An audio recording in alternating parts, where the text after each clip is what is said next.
Hi everyone, it's Essie here with a process video for Peartree Cutfiles, and we have our mini crop on this weekend, August the 15th, and my challenge is challenge 6, and that was to use 2 colours. So I've chosen orange and blue, and I have a lovely cut file here with the title word moments, which I've cut 3 times.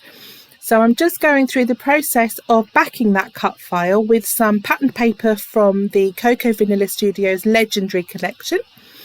And as you can see there, I have not drawn around the letters to cut them out exactly, because I want all the letters to be the same patterned paper except for the camera. So I'm going to stick them on as a strip, or stick it on as a big strip and then cut round. They're not terribly difficult, intricate letters. There's lots of straight lines, so hopefully it should be fairly easy to cut round them. And there you see I have finished pretty much all 3, and I'm just doing the last bit of the trimming round. I've used the same patterned paper for 2 of them, and then the stars for the 3rd, and then I've alternated the patterned paper with the camera. So I've used the stars on the 2 where I've used that kind of painted look patterned paper, and then obviously used that bit in the title where I've used the stars. Hopefully that makes sense. I know what I mean. You can see what I mean from the 3 cut files there on my desk. So I'm just now using the inner bits from the cameras that I saved when I cut the file out, and I'm sticking those on a little piece of orange scrap and cutting round. And I'm just going to pop those back in the centre of my circles, the camera lens circle. And I'm going to use some silicone glue gel to stick those in, just so that they're slightly raised. Using I see lots of questions in scrapbooking groups about fussy cutting and scissors. These are Cutter Bee scissors, and they're my absolute favourite. And top tip here, look, using, if you've got little edges of the patterned paper sticking out around the edges of white, use an emery board nail file to just file round, because that will take some of the paper off, but also trim off any colour. So it'll kind of trim back to the white core of that patterned paper, assuming it's got a white core, of course. So you won't see the colour around the edge of your of the white of the cut file. So yes, I often do that when I've got little bits hanging over which are too tiny to trim. So then I'm just using the other negative bit to as a guide, so that I get those dots right in the middle. And I'm going to be big and bold with this layout, and use the whole sheet of this lovely 12 by 12 orange patterned paper. It's got a slight zigzaggy tonal pattern on it. I so wouldn't normally use a background this bright, but I'm going for it. On the colour wheel, blue and orange are complementary colours. They're opposite each other, so they are good colours to use together. And I'm concentrating on just those 2 colours. For the purposes of the challenge, you also add in some neutrals, sort of black and white. I've got a little hint of grey sneaked in, because a lot of the bits of this legendary collection are grey rather than black. So I'm kind of getting away with that a little bit. These 2 photographs are my great nephew Frankie on his 5th birthday. Unfortunately, we weren't able to join him for his party like we normally do, because of the current lockdown, and I've got a big family, there's lots of them, so I still haven't seen them because it's too big a group for us to get together with at the moment. So I'm missing them dreadfully, but enjoying scrapping the lovely photographs. still, and this is 2 photographs, one with his mum, one with his dad, and I just think they looked lovely, really striking in that black and white as well. So I've placed those photographs, I've just tucked them in under my cut files, and you can see I whizzed through that a little bit. I used self-adhesive foam to stick the cut files on to that backing sheet to just raise them up slightly so there's a bit of dimension. Just going through those words from the Legendary collection, deciding on one each to use under each photograph.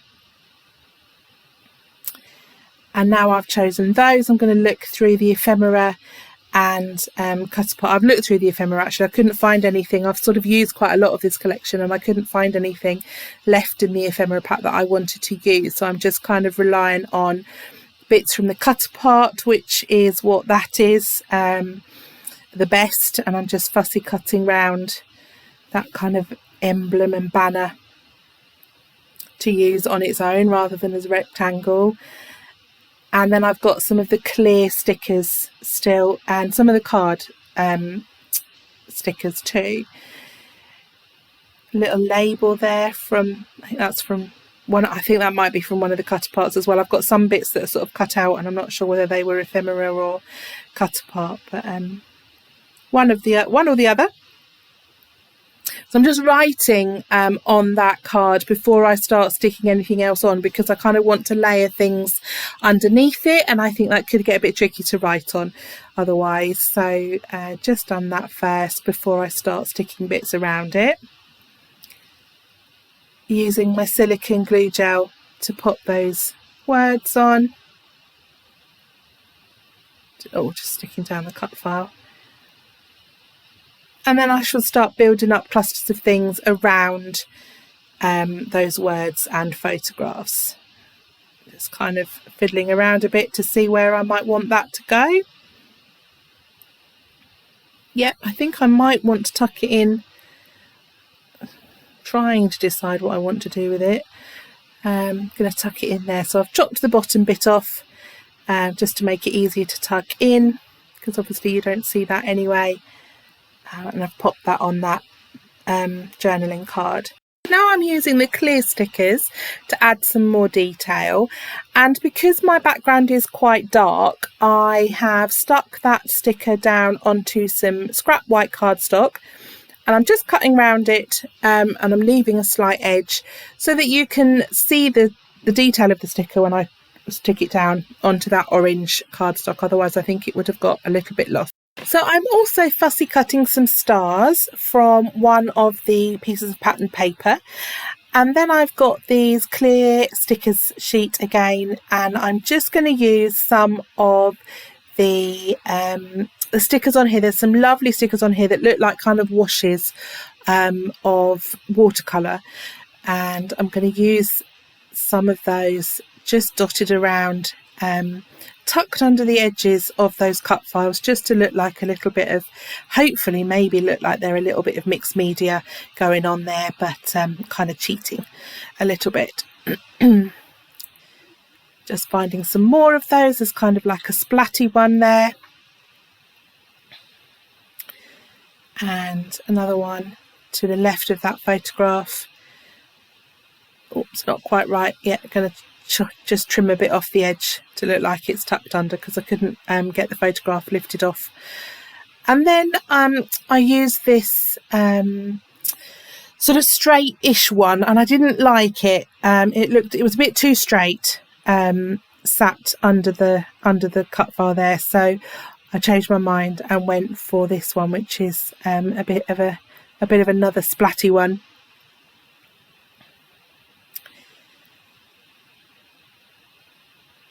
And I'm going to use this orange sticker as well, bring in a bit of orange to that bottom cluster. I've got the word sun on that cut apart sheet above in the top right cluster, so just needed a bit of orange to balance that on the bottom there. So as you can see, I've got some more fussy cut stars there ready to go on, and I'm just going to add another little word strip to the top cluster it says "That's my boy," and I've just matted it onto some orange to give it a little orange border, and then I'm using my silicone glue gel to add those fussy cut stars, again just sticking to the blue and orange. And I love this. I love silicone glue gel. If you've seen my videos before, I bang on about it a lot because it's just so versatile. It means I can move things around, change my mind, lift them up to tuck things under, and I love it. So just going through my enamel dots box there, fishing out some. I've got some orange hearts here.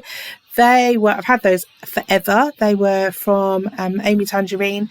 Only got a couple left, and I've got some orange ones left. It's not a colour I use very often, hence why I've still got some left. I have got some bigger dots as well, but I decided to go for these lovely little stars from Doodlebugs. Doodlebug sprinkles. They're quite a recent addition to the Lottie Loves Paper shop, and I think I'm on my second pack already. I love them. Yeah, really pretty, and just make a great addition to a layout to add a sprinkle of confetti to a cluster.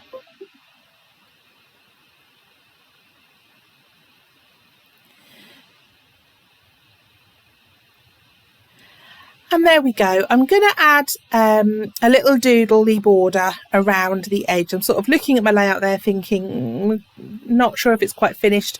I do like a border. I like that it helps to draw your eye in to the design. So just using my journaling pen to do a quick doodle. Sometimes I kind of do some dots and dashes round, but I'm just going to leave it like that for this layout. And there is me done. Thank you so much for watching. I hope to see you here again soon. Bye.